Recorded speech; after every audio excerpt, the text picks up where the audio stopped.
અમે 4 મિત્રો સત્તાધાર હાલીને જતા હતા ખોરાસા ગામ વટી અને બોલેરો નિયો ગવર્મેન્ટ ઓફ ગુજરાતની ગાડી એ અમારા મિત્ર છે સુભાષભાઈ કાનાભાઈ ડાંગર અને રોંગ સાઈડમાં અડફેટે લેતા એ બે શખ્સ હતા જે ફૂલ પીધેલી હાલતમાં હતા. તો એ ઠોકર મારી અને ડાયરેક્ટ એ જગ્યાએથી ભાગી ગયા. અમે આ ભાઈને લઈ અને મેંદેડા હોસ્પિટલે પહોંચાડ્યા. મેંદેડાથી ત્યાં એ કહેવામાં આવ્યું કે થોડોક સિરિયસ કેસ છે, તો ત્યાંથી લઈ અને અમે અત્યારે જુનાગઢ સિવિલ હોસ્પિટલે પહોંચાડ્યા હતો. તો આ ઘટના સ્થળે અમારે ભાઈનું મૃત્યુ થઈ ગયેલું છે અને વંથલી અમારે જે અમારા ગામના બધા હતા, ગામના હવે અમારા લુસાડા ગામમાં જે એ શખ્સને રોકાયા ગાડીવાળાને, ગવર્મેન્ટ ઓફ ગુજરાતની ગાડી હતી બોલેરો નિયો ગાડી. તો ત્યાંથી એને વંથલી પોલીસ સ્ટેશને પછી અહીંયા ગાડી લઈ ગઈ. પોલીસ સ્ટેશને લઈ ગયા. અહીંયા ગાડીમાંથી દારૂ અને એવું બધું નીકળેલું હોય ને એ જે બે શખ્સ હતા એ ફૂલ પીધેલી હાલતમાં હતા. સરકારી ગાડી હતી કે? સરકારી ગાડી હતી. ભાઈ ચાવડા, માજી સરપંચ ખોરાસા. ખોરાસાની આજુબાજુમાં જ 1 કિલોમીટર આ બનાવ બનેલો છે.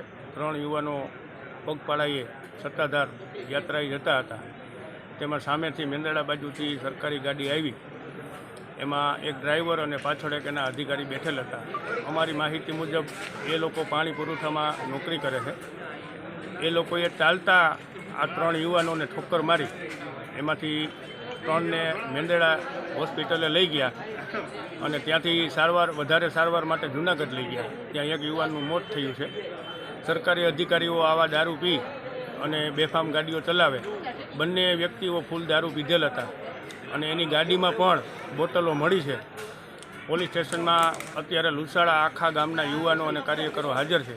બધાની એવી માંગણી છે કે આ લોકો ઉપર કડકમાં કડક કાર્યવાહી થાય અને આ યુવાનના જિંદગી તો ગુમાવી છે, છતાં એના માતા પિતાને પૂરો ન્યાય મળે એવી બધાની માંગણી છે. જી, તમારા નામથી શું ઘટના બની હતી? ઘટનામાં એવું હતું કે અમારા ગામના 4 વ્યક્તિ સત્તાધાર હાલીને જતા હતા. સામેથી 4 વ્હીલ આવ્યું, રોંગ સાઈડમાં બે નશાની હાલતમાં હતા, રોંગ સાઈડમાં ઉડાડી નાખ્યા. એમાં અમારા મિત્ર છે સુભાષભાઈ કાનાભાઈ ડાંગરનું ચાલુ રસ્તે ડેથ થયેલું છે અને 3 જણાની ઈજા થયેલ નથી. તો જેમ બને એમ આની કડક સજા થાય એવી અમારી માંગણી છે, કારણ કે બે વ્યક્તિ ફૂલ નશાની હાલતમાં હતા અને રોંગ સાઈડમાં ઉડાડેલા છે. કઈ રીતની ઘટના બની? ઘટનામાં 4 વ્યક્તિ ખોરાસાથી ચા પાણી પીને આગળ હાલતા થયા. આ ગાડી આવીને સીધી રોંગ સાઈડમાં આવીને સીધા ઉડાડી નાખ્યા. ત્યાંથી એની પાછળ જે 4 વ્હીલવાળા ભાઈ હતા એની સીધા 4 વ્હીલમાં લઈને અને સીધા મેંદરડા ગયા. તો મેંદરડાવાળા એવું કીધું કે ભાઈ ઇમરજન્સી તમે જુનાગઢ લઈ આવો અને જુનાગઢ સિવિલે લઈ આવતા ત્યાંના સ્થળ ઉપરના ડૉક્ટરે એવું કીધું કે ભાઈ મૃત્યુહાર કરીએ. તમારું નામ? મારું નામ લુસાડા ગામ કરશનભાઈ રાજાભાઈ ઝીલડિયા, હાલમાં હોદ્દો સરપંચ. મારું નામ જયેશ મહેશભાઈ ડાંગર છે. મારું ગામ લુસાડા છે.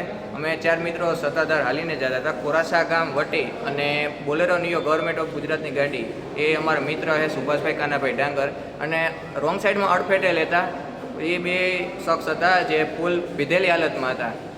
તો એ ઠોકર મારી અને ડાયરેક્ટ એ જગ્યાએથી ભાગી ગયા. અમે આ ભાઈને લઈ અને મેંદેડા હોસ્પિટલે પહોંચાડ્યા. મેંદેડાથી ત્યાં એ કહેવામાં આવ્યું કે થોડોક સિરિયસ કેસ છે, તો ત્યાંથી લઈ અને અમે અત્યારે જુનાગઢ સિવિલ હોસ્પિટલે પહોંચાડ્યા હતો. તો આ ઘટના સ્થળે અમારે ભાઈનું મૃત્યુ થઈ ગયેલું છે અને વંથલી અમારે જે અમારા ગામના બધા હતા, ગામના હવે અમારા લુસાડા ગામમાં જે એ શખ્સને રોકાયા ગાડીવાળાને, ગવર્મેન્ટ ઓફ ગુજરાતની ગાડી હતી બોલેરો નિયો ગાડી.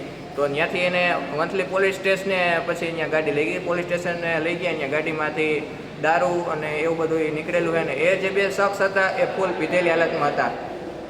સરકારી ગાડી હતી કે? સરકારી ગાડી હતી. સરકારી ગાડીમાં શું એવું છે કે દારૂ હોવો જોઈએ? સરકારી કર્મચારીને શું દારૂ પીવો જરૂરી છે? સરકારી ગાડીમાંથી દારૂ આવ્યો ક્યાંથી? મેન અમારો પ્રશ્ન એ છે ને અમારે આનો ન્યાય જોઈએ અને જો આનો કાંઈ ઉકેલ નહીં મળે તો અમે અમારા ગામના બધા આંદોલન કરશું. આજે અહીંયા ભાઈનું શું નામ છે? સુભાષભાઈ કાનાભાઈ ડાંગર. એક્સપાયર થઈ ગયા? એક્સપાયર થઈ ગયા છે. સુભાષભાઈ કાનાભાઈ ડાંગર. હા. ઓકે. શું માગણી છે તમારી? શું વાત છે? અમારે કાયદેસરનો ઉકેલ જોઈએ અને ન્યાય જોઈએ. ઓકે ભાઈ.